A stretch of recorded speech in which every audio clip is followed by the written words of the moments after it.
Hello everyone, Dr. Doug here at NorthCoast Wellness Center. Today I want to talk to you about something that you may have heard on the news, maybe on the radio.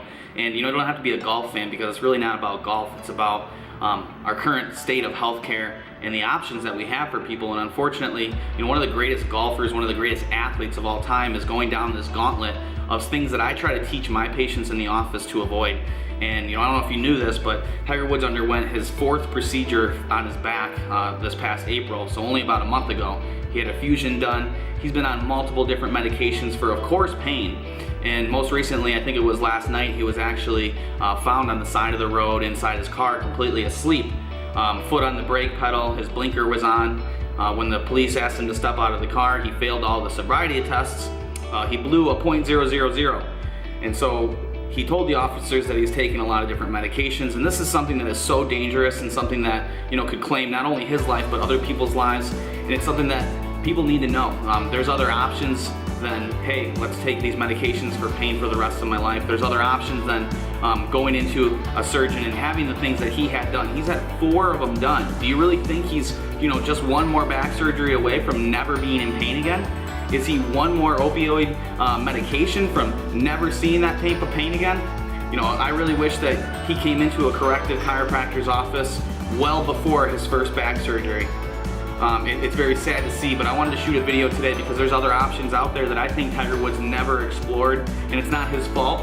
I really think it's the medical community's fault for failing him because, when we go through medical schools and, whether you're an MD, a PT, a chiropractor, a dentist, one of the things that you say is that you're gonna first do no harm.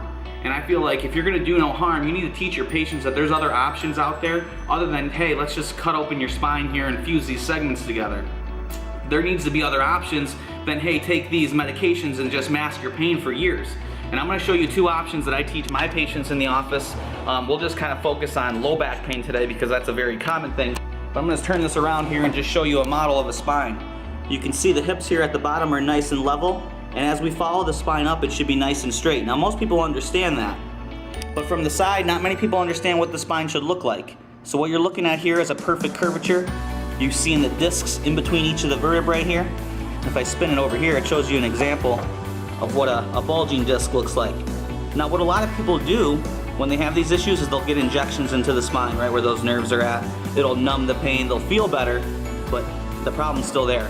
And so the reason I'm talking to you about this curvature here is because a lot of people lose this curvature, and what can happen is disc bulges can happen, early degeneration occurs in the spine, and the only way you would know if you have this going on is if you were evaluated by a structural chiropractor.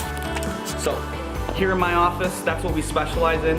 I'm not saying Tiger Woods should have came to me and we would have fixed all of his issues, but there's other options out there other than just managing pain through medications or surgeries. And I really think that if you know someone out there that has something similar to what he has going on, or that sounded scary to you and you're like, hey, I know my brother has this back pain that he hasn't addressed, or my dad's dealing with this issue that he just keeps pushing through, send them to our office. I want to take a picture of their spine. I want to address the structure.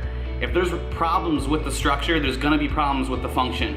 And don't wait for 10, 15 years to take care of the issue because the degeneration is just slowly sitting there. I wish I could have helped Tiger Woods. I wish I could have got a message across to him before he did any of that. But you guys know now, this is Dr. Doug at NorthCoast Wellness Center. Thank you. Have a great day.